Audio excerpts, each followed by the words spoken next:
en estar en Morata, nunca había estado en un acto aquí Izquierda Unida, y tampoco en la comarca, y bueno, para mí además tiene cierto simbolismo político también, ¿no?, el estar aquí, y para mí, bueno, pues un placer.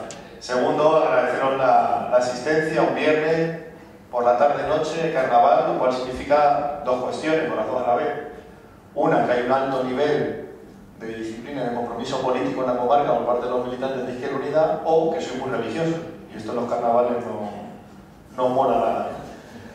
Pueden ser las dos cosas, ¿no? Pero en todo caso, que parte del tiempo libre de todos y todas vosotros lo hayáis dedicado a venir al acto, pues es agradecer, e intentaré pues que sea de utilidad, ¿no? El compañero Abraham ha expuesto bien de manera sistemática lo que significa el contenido concreto de lo que es el Real Decreto, cuyo preámbulo invito a leer, es sencillo, son 2 folios, y bueno, es todo un discurso en loa de crear empleo de una ley, de un decreto en este caso, que lo que persigue es despedir, ¿no? Y yo lo que voy a precisamente es a centrarme en 3 aspectos. Es desmontar, ¿no?, dar argumentos para desmontar el discurso por el cual el gobierno del Partido Popular justifica este Real Decreto, ¿no? Segundo, lo que en realidad persigue la reforma laboral. Y 3, el qué hacer, ¿no?, el cómo responder, o un poco cómo vemos desde Izquierda Unida Comunidad Madrid las orientaciones de cómo responder en este momento, ¿no? Pero sobre todo mi objetivo es que intentan, bueno, por un lado, desmontar su discurso, porque es un machacón y es como la lluvia fina aquella que decía Aznar, ¿no? La lluvia fina del neoliberalismo, ¿no? Pues hay que saberlo desmontar, porque nos toca una labor muy fuerte ahora de concienciación, de actos, ¿no?, de elevar el discurso político de los trabajadores, y bueno, un trabajo, una labor muy importante de actos como este, ¿no? Lo primero, es muy importante entender cómo se ha hecho la reforma laboral. La reforma laboral se hace una semana después de la reforma financiera. ¿Cómo se hace la reforma financiera? La reforma financiera se reúne el ministro del ramo con los directivos de los bancos y de las cajas de ahorro. Consensúa y lleva la reforma financiera. ¿Cómo ha hecho la reforma laboral? Pues supongo que en esas reuniones ya habían hablado ellos de la reforma laboral. Bueno, ¿qué hace? Se va al extranjero, lo filtra a la prensa, Rajoy y luego el ministro, Guindos, lo impone, no se reúne con ninguno de los sindicatos, y al final lo que hace es reunirse el día después de que se publica en el BOE el Real Decreto. Claramente ahí está la diferencia de política, de orientación política de este gobierno. Es decir, con la banca y la gran empresa sí, con los trabajadores no. ¿Y eso por qué? Porque hay una orientación muy clara de este gobierno, que tendrá muchas contradicciones internas, que en ocasiones salen a la prensa, pero tiene una línea muy clara, que es considerar a los trabajadores como los culpables de la crisis. Y ese es el Real Decreto, porque lo que plantea el Real Decreto es, en momentos de un país que según sus datos vamos a llegar a 5.700.000 parados en 2012, el objetivo del gobierno es sencillamente facilitar el despido, no generar empleo. Y eso es por dirigir claramente que recaer en torno a los trabajadores, pensionistas y parados, ¿no?, el coste de la crisis. Recordemos que lo primero que hizo el gobierno fue congelar el salario mínimo interprofesional, que no se había hecho desde los años 50, cuando la crisis de los parques. Bueno, ¿cómo el PP justifica un discurso? O sea, ¿qué discurso utiliza el PP para justificar una reforma laboral cuyo eje es despedir más barato y más sencillo en un país que ronda los 5,5 millones de parados? En un contrasentido muy grande, ¿no? Pues obviamente no lo presenta así. Lo que dice el PP, el argumentario del PP es muy sencillo y muy machacón. El objetivo de la reforma laboral es crear empleo. ¿Cómo? Facilitando a el sector que genera empleo y riqueza en este país, es decir, las empresas privadas, que puedan contratar. ¿Por qué no pueden contratar y por tanto hay paro? ¿No? Nos dicen. Porque la legislación laboral es muy rígida. Entonces, como es muy rígida, hay que flexibilizarla, ¿no? Y el otro elemento que impide a los empresarios crear trabajo en este país, contratar a trabajadores, es que los salarios son muy altos. Entonces, los salarios, al ser tan altos, no somos competitivos, entonces las empresas cierran y se van. En un país de mileuristas, bueno, el salario medio en estos momentos de menor de 35 años llega a son 820 euros. Imaginaros la presión de los salarios en la crisis por puede ser, ¿no? Pero bueno, ese es el discurso. La empresa es el que genera riqueza y hay que facilitar la vida a la empresa privada. ¿Y por qué no puede, por qué hay paro en este país? No porque haya crisis, no. Es porque hay una legislación laboral, dice Esperanza Aguirre, heredera del franquismo, cuando los herederos del franquismo son otros, es porque hay una rigidez en las normas laborales y porque los salarios son muy altos. Entonces, ¿no? Conclusión, hay que hacer una reforma laboral que flexibilice las normas laborales y contractuales y dos, que modere los salarios. ¿Por qué? Porque todos nos tenemos que apretar el cinturón y todos nos tenemos que esforzar. Y no puede haber privilegiados como algunos que tienen trabajo en la función pública, en las grandes empresas, porque es una reforma laboral dirigida a los parados y no a los sindicalistas, ¿no? Así es como nos lo dicen. Bueno, es un discurso muy sencillo, muy maniqueo, pero que prende, ¿no? Todos lo sabemos, ¿no? Se machaca mucho y, digamos, no tienen vergüenza en utilizar a nivel político una situación dramática en este país, de que casi todas las familias tenemos una parada en nuestra familia, ¿no? Y enfrentar a los trabajadores que es lo que buscan. Bueno, ¿cómo contrarrestar este discurso? Es muy sencillo.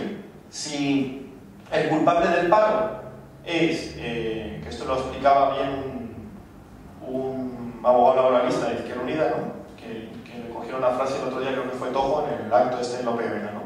Es, si el culpable de la crisis es la legislación laboral, ¿por qué entonces, con las mismas normas laborales, en Euskadi o en Navarra hay un 12% de tasa de paro y en cambio en Andalucía y en Extremadura hay un 31 y un 32? ¿Cómo se explica? Con la misma norma laboral, con las mismas leyes, esa disparidad tan grande. ¿Y esto qué nos quiere decir? Que las leyes laborales no crean empleo. Que el tener un tipo de contrato, ¿no? O una norma laboral u otra, no crea empleo. Lo que crea empleo y lo que está relacionado con el paro en este país es el modelo productivo y la crisis de la economía. De tal manera que si nosotros llevamos a cabo una política dirigida a crear riqueza y sobre todo un cambio del modelo productivo, entonces sí tendría una repercusión en el empleo.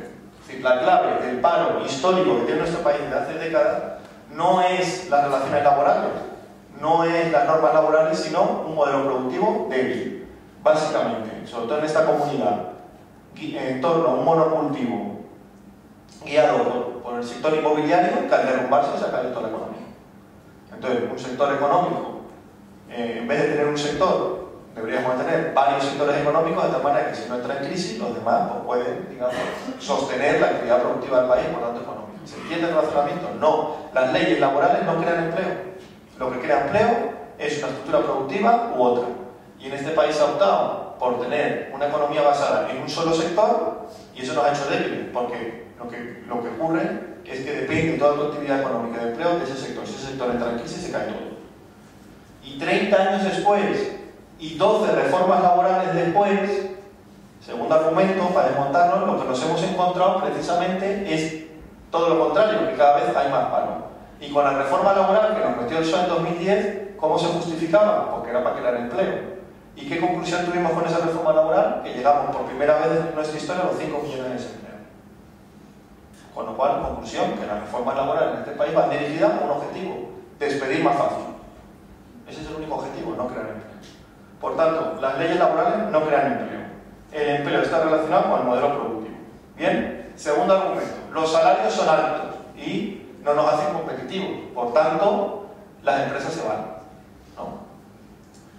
Esto también es mentira, no voy a entrar, porque todo el mundo sabemos cuáles son los niveles salariales de nuestro país respecto al resto de Europa, ¿no? Que son bastante bajos. Pero, ¿cómo confrontar con este discurso? Pues por medio de 4 argumentos. Primero, un país como el nuestro, cuyo eje de política económica era tener moderación salarial o bajos salarios, es lo que nos ha metido precisamente en la crisis. ¿Por qué? Porque aquí se han unido dos factores, que es un país de bajos salarios y viviendas muy caras por la burbuja inmobiliaria. ¿Y qué ocurre? Pues que las familias, sobre todo las que dependen de su salario, nos hemos endeudado. Y ha llegado un momento que esas deudas no se han podido afrontar. Y ahí viene una crisis financiera que nos ha llevado a esta situación.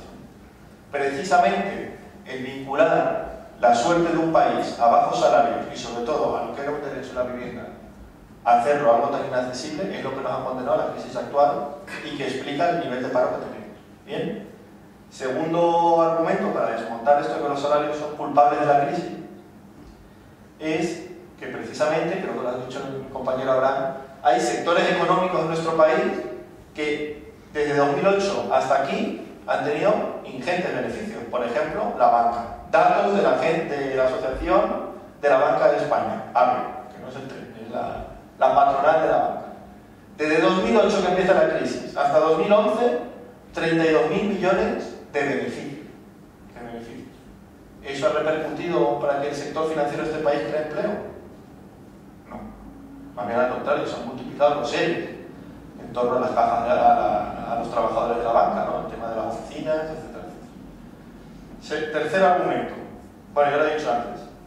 La reforma laboral del 2010 nos llevó precisamente a tener 5 millones de parados. Es decir, no hay ningún tipo de vinculación de que mientras más reformas laborales haya, menos paro. Más bien lo contrario. Y cuarto, que es el argumento para mí central, es relacionar de la siguiente manera. El argumento es: si bajamos salarios, los empresarios tienen más dinero, más excedente, que se llama, ¿no? Más beneficio. Y al tener más beneficios, invierten más. Y al invertir más, se genera más actividad económica y se contrata a trabajadores, ¿no? Que esto nos lo explica muy bien, bueno, se lo explica muy bien a Liber, Esperanza Aguirre o su, ¿cómo se llama tu amigo? Manglano, ¿no? Percival Manglano, tiene nombre de TVO.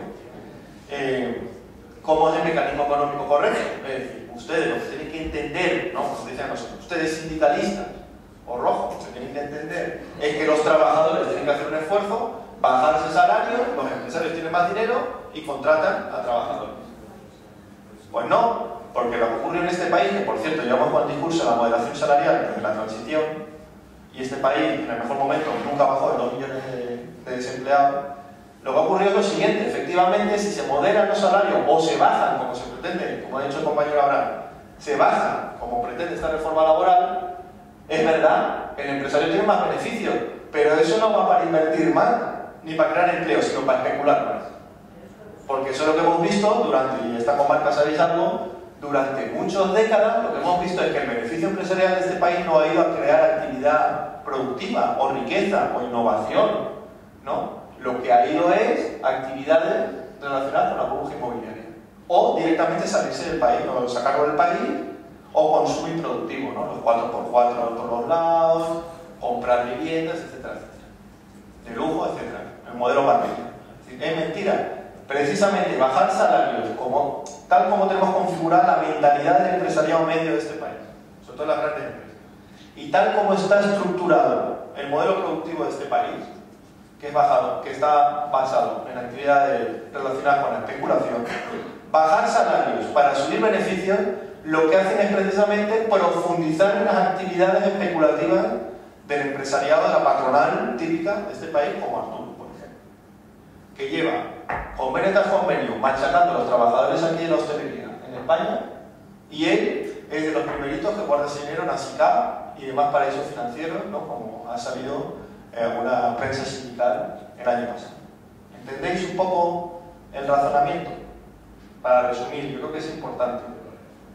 No es verdad que esta reforma laboral tenga como objetivo generar empleo. Es mentira. Porque las leyes laborales no crean empleo. Es el modelo productivo, que es precisamente lo que no quiso entrar el PSOE y no quiere entrar el PP. Porque eso requiere inversión pública, inversión productiva, requiere gasto público, ¿no? Requiere invertir más en la universidad, en formación profesional, en infraestructuras, en tecnología, es decir, precisamente lo que están recortando. ¿Bien? Y segundo, un país con bajos salarios es la antesala de tener no una crisis, sino una recesión económica y no salir de ella. Y además, es precisamente 30 años después de reformas laborales en el Estatuto de los Trabajadores, desde el 84 hasta ahora, con esas reformas laborales lo único que se ha hecho es que en este país haya más paro. Y más, sobre todo, precariedad laboral, que en estos momentos afecta a casi 15 millones de trabajadores. De una población activa, ¿no?, de 25 o 22, por ahí. Bueno, esa es la realidad. Entonces, si no tiene que ver con el objetivo de crear empleo, que por cierto, es que lo tenía que anotar para que no se me olvidase, esta mañana preparando la charla me leía las propuestas de la patronal y de sus mundo académico relacionado, ¿no? Las fundaciones que se relacionan con la patronal, círculos empresarios y demás, que esta reforma, casi calcada, esta reforma laboral es la que pedían en 2003 y en 2005. ¿Y qué pasaba en este país en 2003 y en 2005? Que era el mejor momento económico de nuestro país. Entonces, ¿cómo puede ser que propongan una reforma laboral para el mejor momento económico como para el peor? Porque no tiene ninguna relación ni con la crisis. O sea, la reforma laboral no va dirigida ni a sacarnos de la crisis ni a crear empleo. Pues en mi opinión, el elemento común de este Real Decreto, que por cierto lo deben de haber estado escribiendo desde hace muchísimo tiempo, porque está muy bien escrito, o sea, eso no se hace en 2 semanas, lo llevan preparando mucho tiempo ya. El elemento común a un Real Decreto tan largo y que toca tantos artículos es ofrecer mecanismos para llevar a cabo un profundo ajuste de plantillas en este país. Sobre todo dirigido a los núcleos de los trabajadores con derechos consolidados. Por eso se ataca tanto a la administración pública. Ese es por supuesto, los que no tienen derechos no se los van a dar. Precisamente se les quitan. Por ejemplo, ese contrato que hay, ¿no?, de pruebas de 1 año de duración que te pueden echar sin ningún tipo de indemnización. Es decir, la precariedad laboral y la falta de derechos se profundizan. Pero es un mecanismo poderoso, como el que no ha tenido nunca en la historia la patronal, para el ajuste salarial, bajando salarios, como ha explicado ahora, y sobre todo el ajuste de las plantillas. Segundo, la flexibilidad, que tanto nos hablan, ¿no?, que esto es un discurso de la muy del PSOE y también del PP. Es decir, como hay mucha crisis, pues los empresarios, aunque no quieren, se ven obligados a despedir trabajadores. Y claro, lo que hay que hacer es flexibilizar la legislación laboral para que no se vean obligados a echar trabajadores, sino, bueno, a reducir jornada, que vengan a trabajar gratis el sábado, etc. ¿Suena ese discurso? Ese es un discurso que nos machaca. Pues no, la reforma laboral lo que hace precisamente es vincular la flexibilidad a mera discrecionalidad del empresario para despedir. Esos son lo que llaman el express. Bien, es mentira. No se plantean mecanismos de flexibilización en la empresa de jornada para, como en Alemania, el ejemplo alemán, ¿no?, para evitar despidos. No, flexibilidad directamente, darle todo el poder al empresario para despedir y para bajar salarios. Y el tercer objetivo, que va muy relacionado con el tema de la privatización de los servicios públicos. Porque si os dais cuenta, y aquí que habéis discutido los presupuestos, ¿no? Hace una semana, ¿no?, mencionaba, ¿no?, hace poco, el esquema en todos los ayuntamientos y en la Comunidad Autónoma de Madrid es recorte presupuestario, porque la crisis no tenemos todo el discurso, ¿no? Recortar gasto público. Coño, qué casualidad, un mes después de que aprobaron los presupuestos, ¿no?, aquí en la Comunidad de Madrid, y un mes antes de que se empiece a discutir en el Parlamento, ¿no?, que metan el proyecto de presupuestos de todo el Estado, plantean una reforma laboral que lo que permite es despedir a trabajadores públicos, ¿no?, con una facilidad, como si fuesen del sector privado, en aquellas administraciones que justifiquen 9 meses de dificultad presupuestaria. Con eso quiero decir que los recortes públicos a nivel de los presupuestos, ¿no?, por ejemplo, de vuestro municipio, era intencionada, sabiendo precisamente que luego venía una reforma laboral que va a permitir lo que ellos quieren, que es despedir. Por 2 objetivos. Uno, por despedir. Porque mientras más despido y ajuste de plantilla, más poder para el empresario, ¿no? Y salarios más bajos, que es lo que quieren. Salarios más bajos. Pero segundo es privatizar los servicios públicos. Porque si nos queremos cargar, por ejemplo, la autonomía municipal, ¿no?, y los servicios que dependen de los ayuntamientos, pues que mejor recortar el presupuesto y luego despedir a trabajadores públicos. Que luego, cuando ya mejore la cosa, contrataremos por ETT en empresas privadas. ¿Entendéis? Es decir, es mientras más mientras más retroceda el sector público, más avanza la economía privada. Y eso es lo que quieren, precisamente. Entonces, la reforma laboral lo que persigue es ajustes de plantilla masivos. La flexibilidad se vincula solo y exclusivamente a la facilidad total del empresario de despedir y bajar salarios por muchos motivos. Y tercero, un elemento más para atacar los servicios públicos. Porque claro, si nosotros vamos a la marea verde, o a la marea blanca, o a las protestas de los trabajadores en los servicios públicos, con esto se pueden producir despidos. Y esto, unido a los recortes del gasto en sanidad y en educación, lo que estamos viendo es un desmantelamiento sistemático muy bien planificado de lo que es el área pública de la economía. ¿Para qué? Para que esté la privada. Bien, eso es, en mi opinión, los tres elementos centrales. ¿Y por qué? Porque el gobierno, y así lo van diciendo, tiene bien claro que no salimos de la crisis. Ni en 2012, ni en 2013, ni en 2014. Y tienen previsto perfectamente ese escenario de recesión o de depresión económica. Y lo que quieren precisamente es darle todo el arsenal legal al empresario para que ellos superen su crisis a través del ajuste salarial y el ajuste de plantilla. Punto. Eso es lo que buscan. Y vincular el recuperar beneficios de las empresas privadas, sobre todo las grandes, a través de reducir salarios. Ese es el esquema económico. Y luego, financiar la crisis de los sectores privados de este país, sobre todo el financiero, a través de recortar gasto público.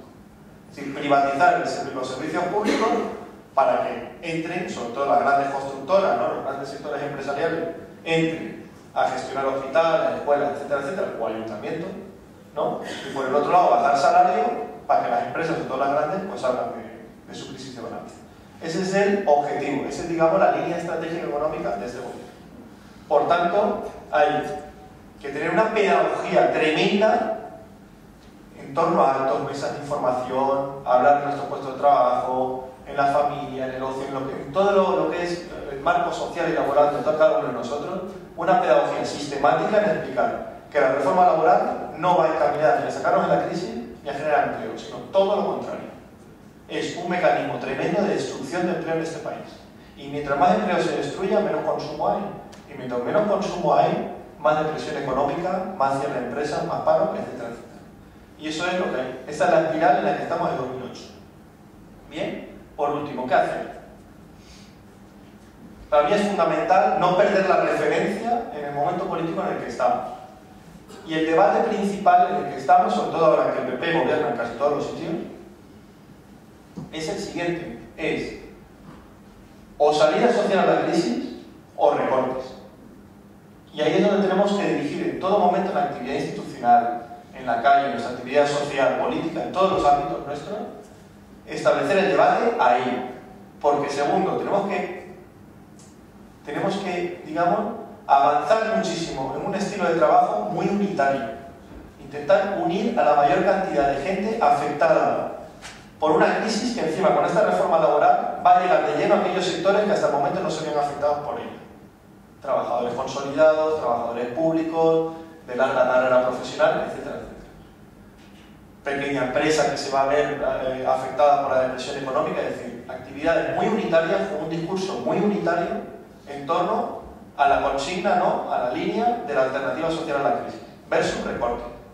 ¿Bien? Porque si no lo hacemos así, y perdemos esa referencia de un discurso de mayorías, ¿no?, y tiramos la toalla y nos vamos a una actividad política testimonial, lo que estamos haciendo es que en este país se imponga que el debate principal es o PP o PSOE. Y ahí Izquierda Unida no tenemos nada que hacer. ¿Me explico? Ahí tenemos poco que hacer. Más bien que ir de comparsa en un tema de todos contra el PP sin ningún contenido político. El tema es o salida social o recorte. Y ahí trazar la línea de discusión. Y nosotros somos los que estamos por la salida social a la crisis. Y de ahí lograr la máxima unidad. ¿Bien? Y tercero, necesitamos generar un clima a nivel social que nos permita debatir, ¿no? O sea, que haya, digamos, una susceptibilidad social para que este tipo de discursos entren. Y eso es muy importante, la movilización.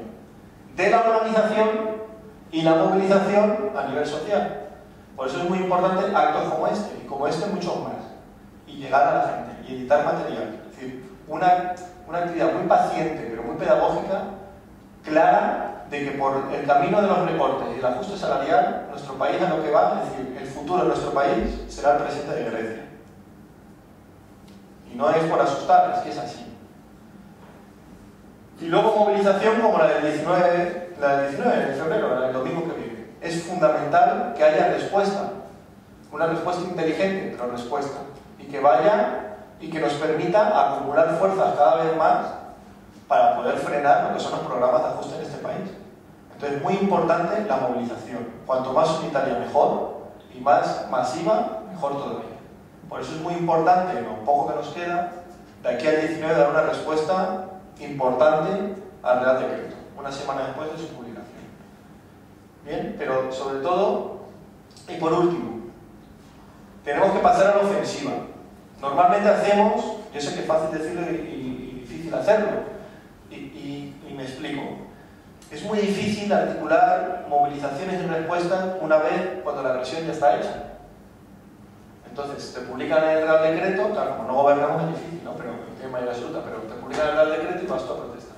Yo creo que hay que insertar en cada movilización, en cada discurso nuestro, un elemento de ofensiva. Y el elemento de ofensiva es hacer bandera del cambio de modelo productivo, es decir, de la alternativa. La izquierda nos tenemos que dotar, la izquierda unida, de una alternativa económica creíble.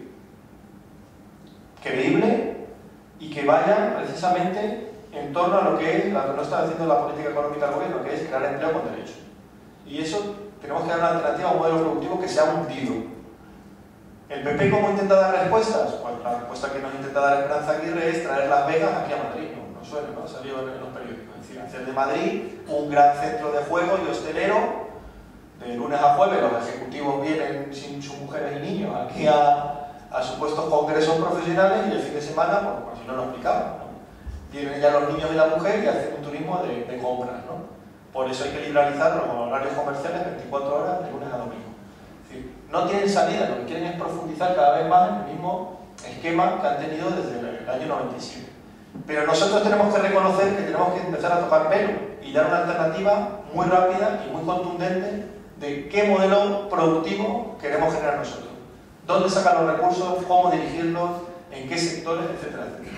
En ese sentido, la Izquierda Unida, aquí en la Comunidad de Madrid, a nivel estatal, pues está haciendo un esfuerzo muy grande en ese déficit que hemos tenido hasta ahora, ¿no? Es decir, no, vosotros queréis una comunidad autónoma basada en servicios, en una comunidad de servicios en torno a empleo precario. Nosotros queremos una comunidad autónoma basada en industria, en tecnología y en servicios públicos en torno a trabajo estable. Y eso tenemos que justificarlo muy bien. Y luego bajarlo a alternativas comarcales. Porque la comarca en concreto esta tiene una estructura productiva muy distinta a la comarca sur de Madrid, a la de Alcalá de Henares, ¿no? Que son más industriales, otras más de la construcción, servicios financieros residenciales en el norte.